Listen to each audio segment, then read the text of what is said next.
Assalamualaikum warahmatullahi wabarakatuh. Alhamdulillahilladzi bi ni'matihi tatimmu shalihat wa bi fadlihi wa husni ma'rifatihi tatakassalu hasanat. Asyhadu an la ilaha illallah wahdahu la syarika lahu wa asyhadu anna Muhammadan abduhu wa rasuluhu la nabiyya ba'dahu. Allahumma shalli ala sayyidina Muhammad. Allahumma a'inna ala ma jahilna wa dhakkirna ala ma nasina. Ya muqallibal qulub, tsabbit qulubana ala dinik wa ta'atik. Rabbi a'udzu bika min hamazati syayatin wa a'udzu bika rabbi an yahdurun. Ashabul fadilah mukarramun, para guru, para asatidz, guru kita Ustaz Anwarul Haq, segenap DKI Muslim Al-Muhajirin, ikhwatal iman, ayah dan bunda, sidang kuliah subuh, semoga kita semua yang hadir di majelis ini mendapatkan kemuliaan dari Allah Subhanahu wa taala. Bersyukur atas nikmat Allah, bersalawat kepada baginda Nabi Muhammad sallallahu alaihi wasallam. Di tengah Allah turunkan rintik hujan, di tengah Allah turunkan rahmat-Nya, masih Allah berikan kekuatan iman dan Islam kepada kita, sehingga Allah hadirkan kita di rumahnya, di majelis kuliah subuh yang penuh dengan keberkahan. Mudah-mudahan keistiqomahan ini terus Allah berikan kepada kita sampai penghujung akhir hidup kita, sehingga kita semua ditakdirkan oleh Allah mendapatkan kebahagiaan dunia dan akhirat. Sebagaimana doa kita, Rabbana atina fid dunya hasanah wa fil akhirati hasanah wa qina adzabannar. Ikhwatal iman yang dimuliakan oleh Allah Subhanahu wa taala. Alhamdulillah kita sudah masuk pada bulan Rajab. Allah berfirman dalam Al-Qur'an surat At-Taubah ayat 36, Inna iddatash syuhuri indallahi 12 syahran fi kitabillah yawma khalaqas samawati wal ardh minha arba'atul hurum. Sesungguhnya bilangan bulan dalam satu tahun itu ada 12 bulan. Dalam 12 bulan ada 4 bulan yang sangat diistimewakan oleh Allah. Yang satu terpisah, yang 3 berurutan. Yang berurutan itu adalah Muharram, Dzulqa'dah, Dzulhijjah. Sementara yang terpisah itu adalah bulan Rajab. Alhamdulillah kita sudah masuk pada bulan Rajab. Ada sebuah ungkapan doa yang diajarkan oleh Rasulullah SAW ketika kita masuk pada bulan Rajab.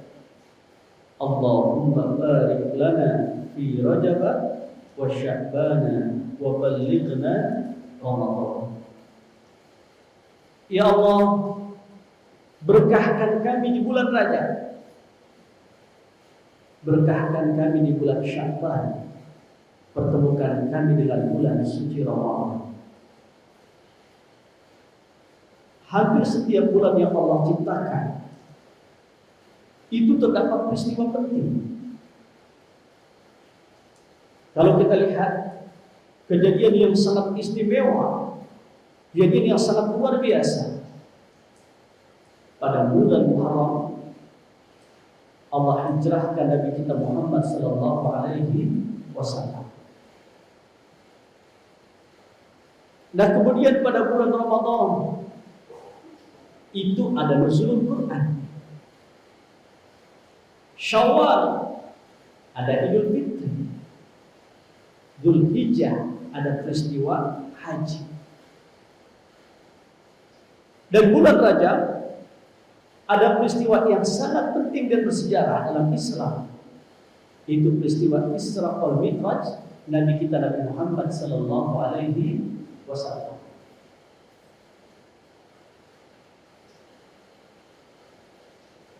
Allah berfirman dalam Al-Qur'an, Subhanalladzi asra bi 'abdihi lailan minal masjidil haram. Subhanalladzi asra. Subhana. Ayat ini diawali dengan kalimat subhana, maha suci Allah. Dengan kalimat tasbih, subhanallah, maha suci Allah. Alhamdulillah, kalimat tahmid. La ilaha illallah, kalimat tahlil. Allahu akbar, kalimat takbir. La haula wala quwwata illa billah, kalimat hauqalah. Allah mulai ayat ini dengan kalimat subhana, maha suci Allah. Ini menunjukkan betapa yang suci itu hanyalah Allah. Kita semua kotor, kita semua pasti melakukan dosa. Kita semua pasti punya aib. Yang bersih dan suci itu hanyalah Allah. Subhanallah. Subhana, maha suci Allah. Oleh karena kita banyak dosa, oleh karena kita melakukan maksiat, tapi Rasulullah SAW memberikan kabar gembira kepada kita yang masih suka melakukan maksiat. Kata Nabi, "Likulli syai'in saqalatun wa saqalatul qulub dzikrullah." Setiap sesuatu itu pasti ada pengkilatnya, setiap sesuatu itu pasti ada pembersihnya. Pengkilat hati yang ternoda, pembersih hati yang kotor, dzikrullah, zikir kepada Allah. Subhanallah, maha suci Allah. Ketika kita menyebutkan subhanallah, maha suci Allah, ya Allah, sucikan aku dari dosa-dosa yang aku lakukan dalam hidup ini. Jauhkan kami dari penyakit-penyakit hati. Salah satu daripada penyakit hati yang sangat berbahaya itu adalah hasud. Hasud. Bapak Ibu tahu hasud? Halo? Ini khusyuk apa tidur? Ini khusyuk apa tidur? Tidur ya? Allah. Hujan, ruang ber AC, dingin, dengerin ceramah yang enak, tidur. Hasud itu penyakit hati yang sangat berbahaya. Tapi kalau saja kita lepaskan penyakit hasud itu, insya Allah kita semua akan menjadi ahli surga. Amin. Satu ketika, sebelum kita lanjutkan ayat ini, Rasulullah SAW bertutur pada halaqah ta'lim. Apa kata Rasulullah? Wahai para sahabat, sedikit lagi ahli surga akan datang sama kita. Setelah Rasulullah berkata seperti itu, tiba-tiba ada seorang sahabat yang memang terlambat dalam taklim. Selesai taklim, sahabat yang lambat itu ditanya oleh para sahabat yang lain. Wahai sahabatku, amalan apa yang kau lakukan sehingga engkau bisa mencuri cintanya Allah? Amalan apa yang kau lakukan sehingga engkau bisa mencuri cintanya Allah? Aku tidak melakukan amalan apa-apa, kecuali aku melakukan apa yang diperintahkan oleh Allah dan Rasulnya. Disuruh sholat, aku sholat. Disuruh puasa, aku puasa. Disuruh baca Quran, aku baca Quran. Disuruh haji, aku haji. Disuruh istighfar, aku istighfar. Itu saja. Apa kata sahabat yang bertanya? Kalau itu kami juga melakukan. Memangnya kenapa? Tadi Rasulullah SAW bicara, sedikit lagi ahli surga akan datang pada kita. Ternyata yang datang adalah engkau. Berarti yang dimaksud oleh Rasulullah itu adalah engkau. Coba, amal apa yang kau lakukan? Oh, mungkin ini kebiasaan aku ketika aku mendengar tetanggaku mendapatkan nikmat dari Allah, kecuali aku sujud syukur kepada Allah. Bapak Ibu, kita mendengar tetangga kita baru beli mobil. Ada nggak di antara kita yang sujud syukur? Kita lihat tetangga kita itu selesai renovasi rumah. Ada nggak di antara kita yang sujud syukur? Coba, ketika kita mendapatkan, tetangga kita mendapatkan nikmat, kita dengar suaminya itu naik pangkat. Nanti malam kita sholat tahajud, seusai melaksanakan sholat tahajud kita sujud syukur. Seusai sujud syukur kita berkata kepada Allah, ya Rabb, terima kasih ya Allah atas semua nikmat yang kau berikan kepada tetanggaku. Ada nggak di antara kita yang pernah melakukan itu? Halo? Ada nggak? Ada nggak? Itu ciri ahli surga. Allah lepaskan sifat iri hati, sifat dengki, sifat ghilun. Yang ada hanyalah sifat yang terpuji, sifat yang baik. Senang ketika melihat orang lain senang, dan susah ketika melihat orang lain susah. Bukan senang melihat orang susah, susah melihat orang senang. Itulah ciri ahli surga. Nah, kemudian subhanalladzi asra, maha suci Allah yang telah menjalankan hambanya. Asra bi abdihi, berarti Rasulullah itu diperjalankan oleh Allah. Rasulullah itu bukan berjalan, tapi diperjalankan oleh Allah. Kalau berjalan mungkin gak masuk akal. Dari Masjidil Haram ke Masjidil Aqsa, ke Sidratul Muntaha, diperlihatkan oleh Allah bagaimana surga dan neraka. Itu hanya sepertiga malam.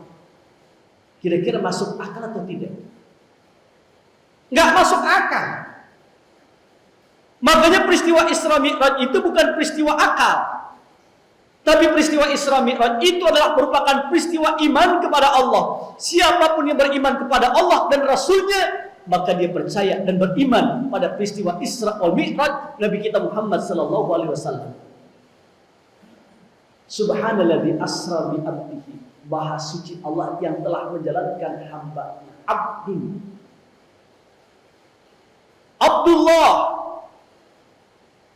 Kita ini adalah hamba Allah.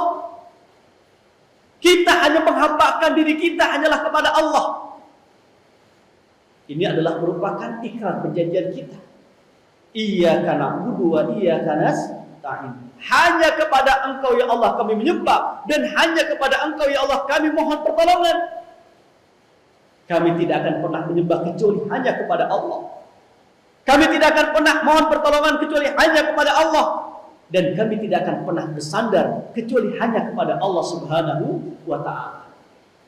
Maka kalimat abdun itu adalah penghambaan kita kepada Allah Subhanahu wa ta'ala.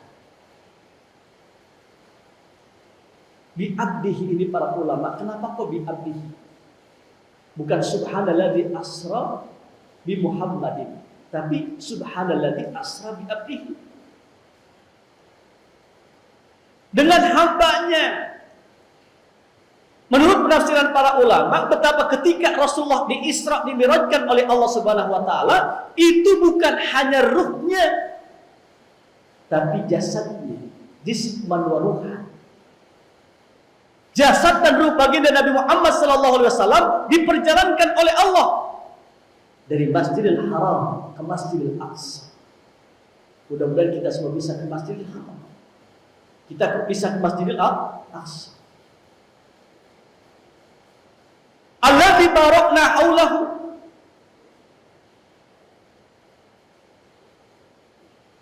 Yang ketika itulah Masjidil Aqsa, Masjidil Haram adalah masjid yang diberkahkan oleh Allah Subhanahu wa taala. Barakna haulahu.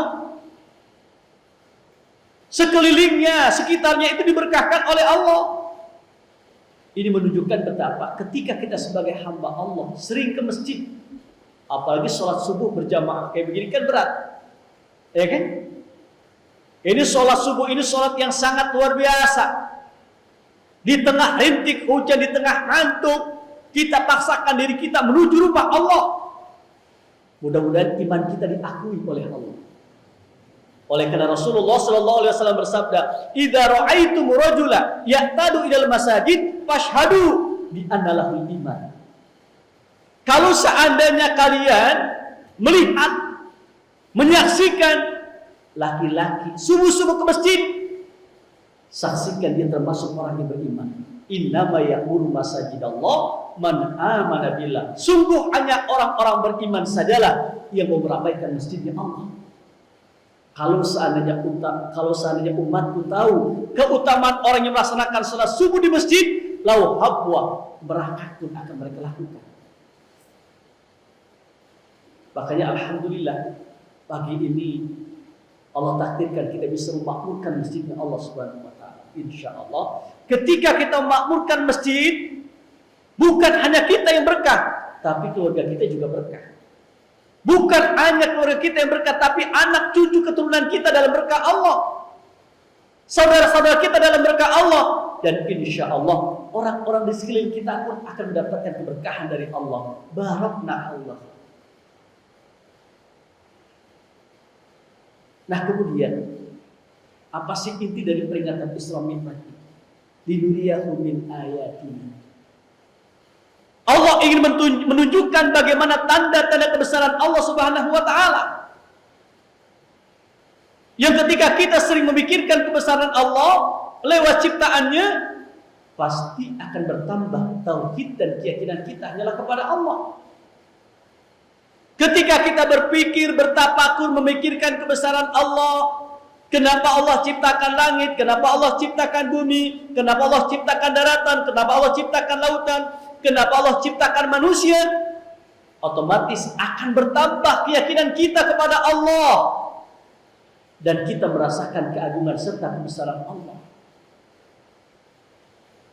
Makanya Allah itu adalah zat yang tidak bisa disifati dengan manusia. Oleh karena Allah tidak butuh dengan manusia. Ketika Allah ciptakan sesuatu, Allah tidak butuh sesuatu. Allah ciptakan langit, Allah tidak butuh dengan langit. Allah ciptakan bumi, Allah tidak butuh dengan bumi. Allah ciptakan alam semesta, Allah tidak butuh dengan alam semesta. Allah ciptakan manusia, Allah tidak butuh dengan manusia. Kita sebagai manusia yang butuh kepada Allah, bukan Allah yang butuh kepada kita. Oleh karena Allah itu ada sebelum sesuatu ada itu ada. Allah itu ada ketika sesuatu itu ada, dan Allah tetap ada ketika sesuatu itu telah tiada. Insya Allah. Allah perlihatkan kebesaran Allah, keagungan Allah. Nah kemudian salah satu daripada inti peringatan Isra wal Mi'raj itu, Isra dan Mi'raj Nabi kita Muhammad sallallahu alaihi wasallam, turunlah syariat, diwajibkan kita sebagai hamba Allah untuk melaksanakan salat. Wa aqimus shalah wa atuz zakat warka'u ma'ar raki'in. Dirikan salat, keluarkan zakat, rukuklah kalian bersama orang-orang yang rukuk. Allah perintahkan kepada kita wa aqimus shalah, dirikanlah salat, wa atuz zakat. Kenapa salat dulu baru zakat? Ini menunjukkan betapa orang yang benar salatnya, khusyuk salatnya, target salat itu ada pada dirinya. Apa sih target salat itu? Inna salata tanha 'anil fahsya'i wal munkar. Sesungguhnya salat itu mencegah perbuatan dari keji dan munkar. Nilai-nilai salat itu dibuktikan ketika dia berada di luar salat. Kemudian ia istiqomah dalam salatnya. 5 waktu, 17 rakaat, 9 kali tahiyat, 34 kali sujud. Tidak pernah putus dia salatnya. Maka orang itu akan diberikan keberkahan oleh Allah, diberikan keluasan rezeki oleh Allah. Ketika diberikan rezeki oleh Allah, otomatis dia bisa membayar zakat. Bukan penerima zakat, tapi memberikan zakat. Orang-orang yang sholatnya benar, insya Allah Allah berkahkan hidupnya sehingga dia menjadi muzaki, menjadi orang bisa mengeluarkan zakat. Wa aqimus sholat wa atuz zakat. Makanya lafaz azan kan, hayya 'alas shalah. Apa artinya? Mari kita salat. Hayya 'alal falah.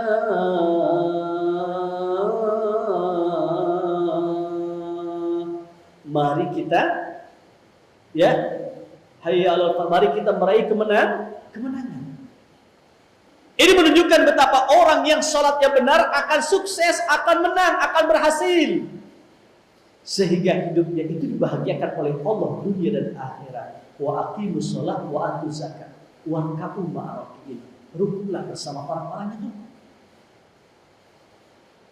Jadi salah satu daripada syariat atau perintah Allah yang diwajibkan kita sebagai hamba Allah untuk mengabdi kepadanya adalah salat, dengan cara dipanggil Rasulullah SAW untuk berisra wal mi'raj.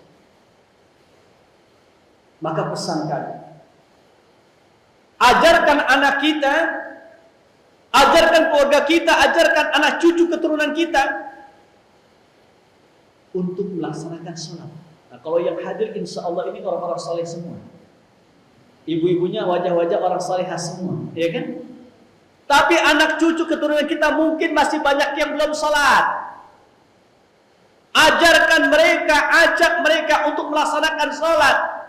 Ajak mereka untuk ke masjid, sujud tunduk dengan aturan Allah. Kenapa? Karena orang yang meninggalkan sholat atau orang yang tidak sholat adalah mereka yang tidak tahu siapa dirinya sebenarnya. Kenapa Allah ciptakan dahi dan hidung? Kaitannya dengan sholat, karena dalam sholat itu ada sujud. Pergunakanlah dahi dan hidung untuk sujud kepada Allah. Kenapa Allah ciptakan tangan? Allahu Akbar. Karena dalam sholat itu ada takbir. Allahu Akbar. Allah Maha Besar. Allahu Akbar, besarkan Allah, kecilkan nafsu, besarkan Allah, kecilkan ego, besarkan Allah, kecilkan pangkat dan kedudukan. Yang besar itu hanyalah Allah. Kita semua kecil dan hina di hadapan Allah, kecuali mereka yang bertakwa kepada Allah. Inna akramakum indallahi atqakum. Kenapa Allah ciptakan perut? Dan diatur oleh Allah perut itu penuh dengan daging. Di belakang penuh dengan tulang. Karena dalam salat itu ada ruku. Coba kalau saja Allah atur terbalik, di depan tulang, semua di belakang daging. Bagaimana kita ruku? Kenapa Allah ciptakan kaki? Bisa duduk di antara dua sujud kita. Kaitannya dalam salat, karena dalam salat itu ada tahiyat, ada duduk di antara dua sujud. Pantaslah ada sebuah makalah mengatakan, man arafa nafsahu faqad arafa rabbahu. Siapa orang yang tahu siapa dirinya, maka ia akan tahu siapa Tuhannya. Maka ajarkan anak kita untuk melaksanakan salat. Ketika kita berani meninggalkan salat, berarti kita terjebak melakukan dosa besar. Karena dosa besar itu bukan hanya berzina saja, bukan hanya mengambil harta anak yatim saja, bukan hanya minum-minuman keras saja, bukan hanya mencuri saja. Tapi ketika kita meninggalkan sholat, berarti kita melakukan dosa besar. Para ulama membagi tingkatan sholat itu ada 4. Halo, Bapak Ibu. Ini hujannya semakin deras, ya kan? Alhamdulillah. Allahumma al-sayyiban nafi'an. Allahumma amtirna bi rahmatika ya Allah, sebagaimana Kau hujani kami dengan air hujan rahmatika mislu. Hujani kami dengan rahmat. Para ulama membagi tingkatan orang salat itu ada 4. Yang pertama, ada yang disebut dengan ada'us salat. Yang kedua ada yang disebut dengan dawamus salat. Yang ketiga ada yang disebut dengan iqamus salat. Yang keempat ada yang disebut dengan hifdzus salat. Hafal Bapak Ibu? Halo? Bapak-bapak hafal? Hafal? Nah, surat Al-Ikhlas insyaallah hafal ya. Yang pertama adalah ada'us shalah, yang kedua adalah iqamus shalah, yang ketiga adalah dawamus shalah, yang keempat adalah hifdzus shalah. Apa itu ada'us shalah? Ada'us shalah itu adalah orang yang sholat baru sekedar menggugurkan kewajiban saja. Alhamdulillah masih mau salat ketimbang orang yang enggak mau salat. Dia rukunnya, wajibnya, sunahnya belum tahu dia. Tapi alhamdulillah dia sudah mau melaksanakan salat. Yang kedua, tingkatan ini lebih tinggi lagi nih. Iqamus shalah. Orang mendirikan salat, iqamus shalah. Ini tingkatan orang yang melaksanakan salat itu, salatnya sudah merasakan khusyuk, tenang, udah merasakan ketenangan, kedamaian dalam salat, sudah menikmati bacaan dalam salat. Makanya para ulama mengajarkan ketika kita ingin merasakan khusyuk dalam salat, yang pertama itu kan harus bersih tempat pakaian dari najis. Kemudian salah satunya adalah apalagi ayat rifa ma'aniya salat. Hendaknya kita harus tahu bacaan yang kita baca dalam salat. Misalkan kita baca doa duduk di antara dua sujud, Rabbighfirli warhamni wajburni warfa'ni warzuqni wahdini wa'afini wa'fu anni.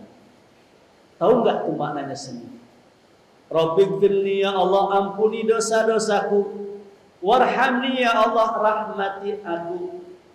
Terus Rabbighfirli warhamni wajburni, ya Allah cukupkanlah aku, warfa'ni angkat derajatku, wa'afini, ya Allah sehatkan afiatkan aku, wa'fu anni, ya Allah maafkan seluruh kesalahanku.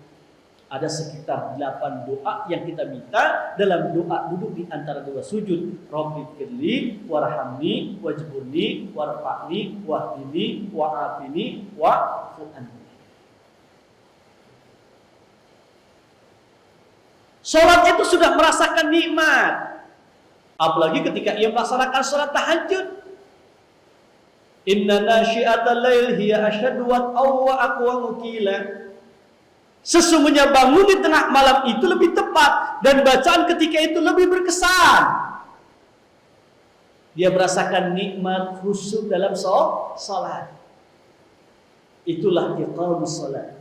Maka doa kita supaya kita dan anak cucu keturunan kita menjadi ahli salat dalam Al-Quran itu adalah Rabbij'alni muqimas salati wa min dzurriyyati Rabbana wa taqabbal doa. Sudah hafal semua? Sudah hafal? Insya Rabbij'alni muqimas salati wa min dzurriyyati Rabbana wa taqabbal doa. Nah kemudian yang ketiga itu adalah dawamus salat. Dawamus salat. Apa itu dawamus salat? Dawamus salat itu adalah orang yang melakukan, ya, menggabungkan salat wajib dengan salat sunnah. Dalam artian bukan hanya salat wajib saja yang ia lakukan, tapi salat sunnah pun dikerjakan. Tahajudnya nggak putus, duhanya nggak putus.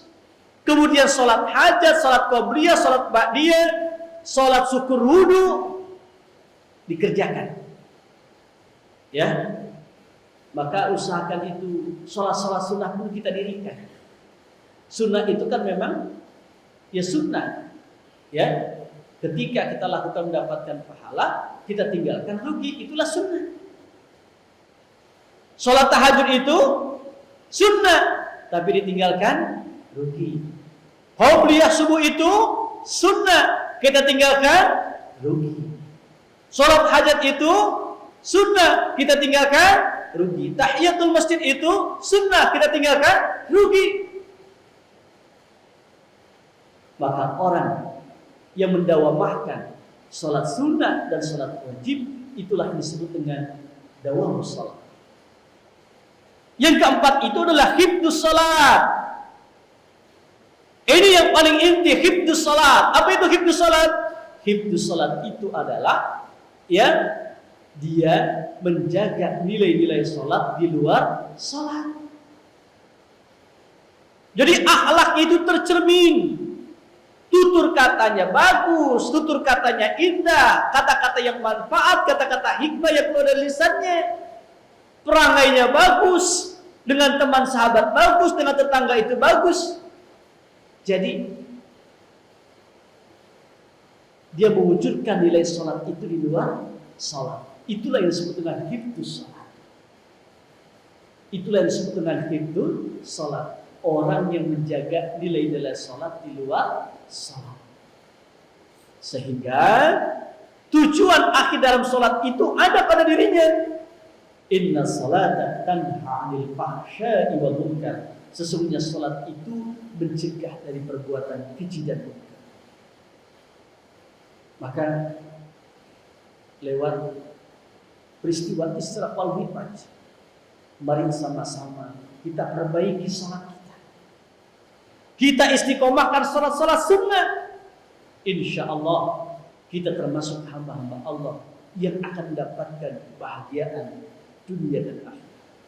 Jadi sesibuk apapun jangan kita meninggalkan sholat, jangan meninggalkan ibadah kepada Allah Subhanahu wa Ta'ala. Karena nanti di hari kiamat Bapak Ibu, Allah akan bertanya kepada siapa? Kepada 4 golongan di antara umat manusia. Allah akan bertanya kepada 4 golongan di antara umat manusia. Di mana manusia ini ketika di dunia mereka nggak mau ibadah sama Allah, nggak mau sholat, nggak mau zakat, nggak mau puasa, nggak mau infak, nggak mau sedekah, nggak mau ke masjid. Nanti 4 golongan ini akan ditanya oleh Allah.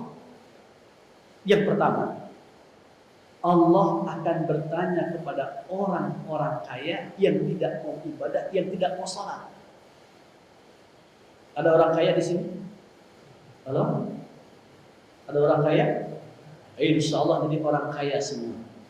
Kaya harta, kaya hati.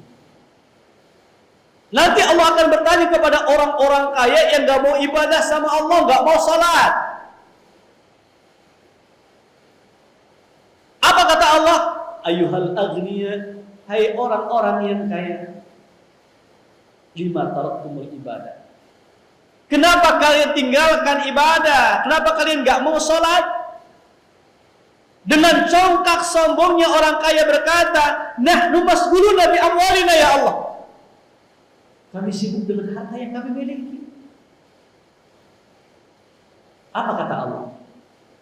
Allah ketika itu menjawab dengan sejarah bagaimana kekayaan Nabi Sulaiman alaihi salam. Hei orang-orang kaya, kenapa kalian tinggalkan ibadah kepadaku? Kami sibuk dengan harta yang kami miliki ya Allah. Apa kata Allah? Hei orang-orang kaya, coba lihat nabimu Nabi Sulaiman. Wa huwa aghna man fil ardi. Nabi Sulaiman itu adalah nabi yang paling kaya. Allah tidak menciptakan manusia sekaya Nabi Sulaiman. Sungguh kekayaan orang yang paling kaya di muka bumi ini, kekayaannya tidak seujung kuku dibandingkan dengan kekayaan Nabi Sulaiman. Nabi Sulaiman itu adalah nabi yang paling kaya. Wa huwa lam yatruki ibadah. Tapi beliau tidak pernah meninggalkan ibadah kepada Allah Subhanahu wa Ta'ala. Jadi kadang-kadang kita baru kaya sedikit aja udah sombong, ya kan? Gak mau ke masjid, gak mau negur sama tetangga, gak mau nyapa teman. Kenapa? Orang kaya. Coba lihat, ketika Allah takdirkan kita jadi orang kaya, kita lihat bagaimana sejarah Nabi Sulaiman alaihi salam. Nanti Allah akan bertanya kepada orang-orang yang sakit. Ada yang sakit di sini. Mudah-mudahan kita semua disehatkan zahir batin. Ya. Wa'afina. Jadi ada afiat, ada sehat. Ada sihah, ada afiat. Itu beda. Kalau sehat itu, ya, sihah itu hanya fisik. Hanya jasmani. Sehatnya itu ya jasmaninya saja. Tapi hatinya enggak. Batinnya enggak. Tapi kalau afiat bukan hanya sehat jasmani, akan tapi sehat rohani. Allahumma afini fi badani, Allahumma afini fi sam'i, Allahumma afini fi basari. Jadi sehat zahir batin. Nanti Allah akan bertanya kepada orang-orang yang sakit, yang tidak mau ibadah kepada Allah, tidak mau sholat dia. Orang-orang yang sakit, kenapa kalian tinggalkan ibadah kepadaku? Kami sakit ya Allah. Allah berhujjah dengan orang-orang sakit itu dengan melihat sejarah Nabi Ayub alaihi salam. Orang-orang yang sakit, coba lihat Nabi Ayub. Wa kana marduhum mardan sarida. Nabi Ayub itu memiliki penyakit yang sangat luar biasa. Mardan sarida. Sakitnya sakit luar biasa. Kendati pun beliau sakit, beliau tidak pernah meninggalkan ibadah kepada. Makanya orang-orang yang sakit itu harus melihat bagaimana sejarah Nabi Ayub. Sakitnya parah, ya, selama 18 tahun sakit, gak sembuh-sembuh. Tapi beliau tetap beribadah kepada Allah Subhanahu wa taala, menghambakan dirinya kepada Allah.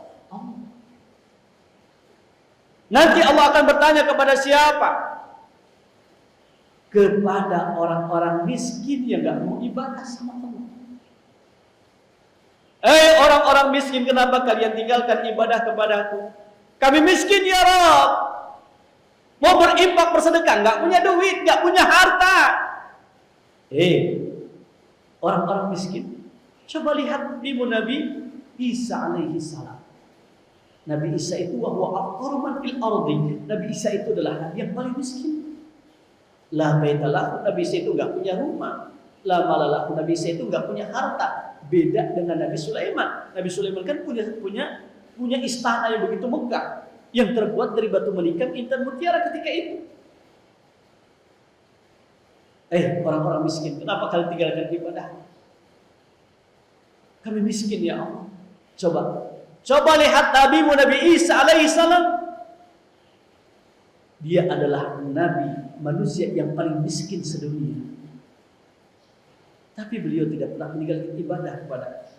Maka kemiskinan tidak boleh menghalangi kita untuk senantiasa beribadah kepada Allah Subhanahu wa taala. Terakhir nanti Allah akan bertanya kepada siapa? Kepada orang-orang yang sibuk. Orang-orang yang sibuk. Kenapa kalian tinggalkan ibadah kepada? Kami sibuk ya Rabb, kami sibuk ya Rabb. Pekerjaan kami numpuk. Meeting. Apa kata Allah? Coba lihat Nabi Yusuf alaihi salam. Nabi Yusuf itu kan pernah diangkat oleh seorang raja Qibti bin Abdul Aziz. Seluruh urusan pemerintahan, seluruh administrasi negara diserahkan kepada Nabi Yusuf. Sehingga Nabi Yusuf itu menjadi nabi yang super sibuk. Kendati pun beliau sibuk, beliau tidak pernah meninggalkan ibadah kepada Allah Subhanahu wa taala. Maka sesibuk apapun kita, tidak boleh meninggalkan kita untuk senantiasa menghambakan, mengabdikan diri kita kepada Allah Subhanahu wa taala. Ketika kita sudah melakukan itu semua, maka insya Allah kita termasuk hamba-hamba Allah yang mendapatkan kebahagiaan dunia dan akhirat. Amin. Ya Rabbal Alamin. Baik, Bapak Ibu dirahmati oleh Allah Subhanahu wa taala. Demikian apa yang dapat kami sampaikan. Kalau tidak ada yang bertanya, kita akan tutup dengan doa dan zikir sebentar. Jam 6 kita sepakati selesai. Baik, ada yang bertanya? Salam.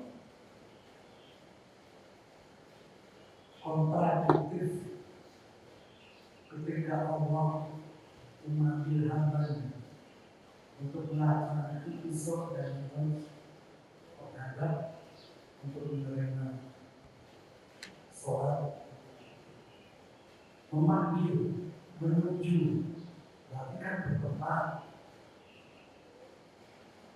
Allah memanggil hambanya menuju, berarti Allah bertempat. Allah sudah ngomong sama Rasul bahwa wahai Muhammad, aku ini tidak jauh, aku ini dekat, tolong beritahu kepada hambaku. Itu bukan bapak itu, ini menuju, ini dekat. Tolong beri pemahaman. Assalamualaikum warahmatullahi wabarakatuh. Waalaikumsalam. Adzan itu panggilan Allah. Jadi panggilan Allah itu ada 3, Pak. Yang pertama adalah panggilan adzan, disuruh ke masjid, ke musola. Yang kedua, panggilan untuk melaksanakan ibadah haji atau umrah. Labbaik Allahumma hajjan, labbaik Allahumma umrah. Yang ketiga, panggilan menuju alam kubur. Mau dipanggil sama Allah? Halo, Bapak Ibu, mau dipanggil sama Allah? Panggilan yang mana? Insya Allah panggilan melaksanakan ibadah haji dan umrah. Insya mendampingi guru kita Ustaz Ali. Nah kemudian ya, wa idza sa'alaka ibadi anni fa inni qarib ujibu da'watad da'i idza da'a. Wa idza sa'alaka ibadi Muhammad, kalau saya bertanya hambaku tentang aku, katakan inni qarib. Fa inni qarib, sesungguhnya aku itu dekat. Ujibu da'watad da'i, dan aku akan mengijabah doa mereka. Ayat ini menunjukkan betapa kita sebagai hamba Allah diperintahkan oleh Allah untuk berdoa. Dan kita harus yakin Allah itu dekat. Ketika kita berdoa kepada Allah, pasti akan Allah ijabah permohonan kita. Yakin? Cuma soal waktu. Cuma kadang kita sebagai hamba Allah itu kan pengen minta sekarang, nanti siang dikasih langsung sama Allah. Sekarang minta nih jam 6, pengen nanti jam 7 dikasih sama Allah. Yang mesti kita ingat adalah ketika Allah mengijabah doa seorang hamba, itu pada waktu yang Allah pilih, bukan pada waktu yang kita pilih. Pada waktu yang Allah tentukan, bukan pada waktu yang kita tentukan. Pada sesuatu yang Allah inginkan, bukan pada sesuatu yang kita inginkan. Atau sesuatu yang kita minta itu diganti oleh Allah, yang menurut Allah itu lebih baik buat kita. Misalkan kita setiap hari minta, ya Allah berikan aku duit, ya Allah berikan aku duit, ya Allah berikan aku rezeki, berikan aku duit. Kata Allah, kenapa kok hambaku mintanya duit terus? Jarang minta supaya jantungnya disehatkan sama kata Allah. Kata Allah, udah duit aku gak kasih, tapi jantungnya aku sehatkan. Itu pun cara Allah mengijabah doa seorang hamba. Percuma banyak duit, tapi sakit-sakitan. Jadi cara Allah mengijabah doa seorang hamba itu seperti itu. Ya, bisa sesuatu yang kita minta itu diganti oleh Allah yang menurut Allah itu baik. Allah itu ada sebelum sesuatu itu ada. Ini menunjukkan betapa Allah itu tidak butuh tempat. Allah ciptakan arsy, Allah tidak butuh dengan arsy. Allah ciptakan manusia, Allah tidak butuh dengan manusia. Allah ciptakan hari-hari, Allah tidak butuh dengan hari-hari. Karena sebelum sesuatu ada, Allah itu ada. Sebelum sesuatu ada, Allah itu ada. Allah wujud kidam baqa mukhalaqatul lil hawadits qiyamuhu binafsihi wahdaniyat qudratun iradah. Itulah Allah. Ya. Jadi ungkapan Allah itu butuh dengan tempat, itu ungkapan yang keliru. Allah itu Allah itu ada sebelum sesuatu ada. Sebelum ada tempat, Allah sudah ada. Sebelum ada matahari, Allah sudah ada. Sebelum ada arsy, Allah sudah ada. Maka Allah tidak butuh dengan arsy. Ya. Maka Allah itu ada ungkapan Allah itu ada di mana-mana. Ya, ini ungkapan yang keliru. Allah itu tidak butuh dengan mana-mana. Allah tidak butuh dengan mana-mana. Bukan Allah ada di mana-mana, Allah tidak butuh dengan mana-mana. Kenapa? Sebelum mana-mana ada, Allah sudah ada. Ya. Tapi Ustaz, kan ada kalimat Allah mempercayakan hambanya, mempercayakan hambanya. Konotasinya itu menuju. Baik ya. Ada sebuah ungkapan dalam Al-Quran, inni dzahibun ila rabbi sayahdi. Sesungguhnya aku pergi ke Allah.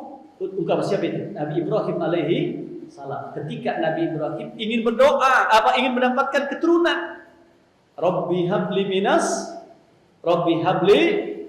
salihin. Ya Allah, berikan aku anak yang saleh. Bapak Ibu, ini menunjukkan kepada kita, ketika kita ingin punya anak soleh, doa. Seorang nabi aja berdoa itu. Apalagi kita yang bukan nabi. Pengen punya anak soleh, kita jarang berdoa. Inni dzahibun ila rabbi sayahdi. Aku datang kepada Allah sayahdi. Niscaya Allah akan berikan hidayah petunjuk bagiku. Ya, itu ungkapan daripada Nabi Ibrahim alaihi salam. Ya, itu ungkapan Nabi Ibrahim alaihi salam. Jadi, ya, subhanalladzi asra. Ini menunjukkan betapa Rasulullah itu bukan berjalan tapi diperjalankan. Ketika kita datang ke masjid ini, hakikatnya bukan berarti kita jalan, tapi kita dijalankan sama Allah. Hati ini digerakkan taufik, diberikan taufik dan hidayah. Kemudian kaki kita dilangkahkan oleh Allah, tangan kita diayunkan oleh Allah, kemudian jasad kita didudukkan di masjid ini. Itu hakikatnya bukan kita yang jalan, tapi kita semua dijalankan oleh Allah. Kalau seandainya Allah kehendaki kita sakit, bisa nggak kita kemari? Enggak, berarti kita semua dijalankan oleh Allah. Ya kan? Itulah Allah mukhalafatul lil hawadits. Allah itu berbeda dengan sesuatu apapun. Maka tidak boleh Allah itu disifati dengan makhluk. Ya, karena Allah itu bukan makhluk, tapi Allah itu Khalik. Allah itu adalah pencipta. Ketika saya ngomong ini, bukan saya yang ngomong, tapi Allah gerakkan lisan saya untuk bisa berbicara. Ketika saya tadi bawa mobil itu dari Depok ke Kelapa Gading, ya kan? Saya baru, supir saya nggak ada, Pak. Jadi bawa mobil sendiri itu. Sendirian gitu. Tapi kita ingat ada Allah. Ketika saya bisa bawa mobil, bisa nyetir mobil, itu atas kudrah dan iradah Allah. Allah yang memperjalankan saya dari Depok menuju Kelapa Gading. Alhamdulillah bisa bertemu dengan calon penghuni surga di masjid ini. Insya Allah. Baik, alhamdulillah sudah masuk waktu isyraqnya. Kita tutup dengan doa Al-Fatihah. A'udzubillahiminasyaitonirrajim. Bismillahirrahmanirrahim. Alhamdulillahirabbil alamin. Arrahmanirrahim. Maliki yaumiddin. Iyyaka na'budu wa iyyaka nasta'in. Ihdinas siratal mustaqim. Siratal ladzina an'amta 'alaihim ghairil maghdubi 'alaihim waladdallin. Bismillahirrahmanirrahim. Alhamdulillahirabbil alamin. Allahumma shalli ala sayyidina. Ya Allah ya Rabbana, ampuni seluruh dosa-dosa kaum muslimin dan muslimat di seluruh penjuru dunia ini ya Allah, baik yang masih hidup apalagi yang telah wafat.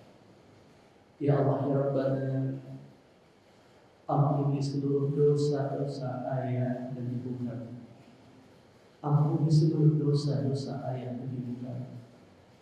Kasihi sayangi cintai beliau ya Allah, sebagaimana mereka mengasihi mencintai kami waktu kecil. Ya Allah ya Rabbana, dalam tatapan ini hamba mohon padamu, berkahkan hidup kami, berkahkan rumah tangga kami, Berkahkan anak-anak kami ya Allah. Berkahkan anak-anak kami ya Allah. Jadikan anak-anak kami, jadikan putra-putri kami menjadi hamba-Mu yang soleh dan soleh. Generasi penegak sholat, pencinta Al-Quran, penghafal Al-Quran, pencinta Rasulullah Sallallahu Alaihi Wasallam, pencinta Ahlul Bait keluarga Nabi Muhammad, pencinta para sahabat Nabi Muhammad, mencintai sesuatu yang dicintai oleh baginda Nabi Muhammad, membenci sesuatu yang dibenci oleh baginda Nabi Muhammad. Ya Allah ya Rabbana, hamba mohon padamu ya Allah, jadikan anak cucu keturunan kami menjadi hamba-Mu yang sukses dunia dan akhirat. Sukses dunia akhirat. Ya Allah, berikan kesempatan kepada kami untuk bertaubat sebelum kami wafat, mendapatkan rahmat-Mu detik-detik kematian kami, maghfirah-Mu, ampunan-Mu setelah kami wafat. Ya Allah, ringankan kami dalam menghadapi sakaratul maut. Ringankan kami dalam menghadapi sakaratul maut. Hamba mohon padamu ya Allah, detik-detik akhir hayat kami, ketika kami menghadapi goncangan sakaratul maut, Kau bimbing lisan kami ya Allah untuk dapat melafazkan kalimat La ilaha illallah, La ilaha illallah, La ilaha illallah. Ya Allah ya Rabbana, wafatkan kami husnul khatimah. Wafatkan kami husnul khatimah. Tidaklah usai kami dalam berdoa kecuali Kau ampuni seluruh dosa-dosa kami, Kau maafkan seluruh kesalahan kami, Kau perbaiki akhlak kami, Kau gemarkan kami untuk menghidupkan sunnah baginda Nabi Muhammad Sallallahu Alaihi Wasallam. Hamba mohon padamu ya Allah, Rabbana atina fid dunya hasanah wa fil akhirati hasanah wa qina adzabannar. Subhana rabbika rabbil izzati amma yasifun wa salamun alal mursalin walhamdulillahi rabbil alamin. Demikian, mohon maaf lahir batin. Assalamualaikum warahmatullahi wabarakatuh.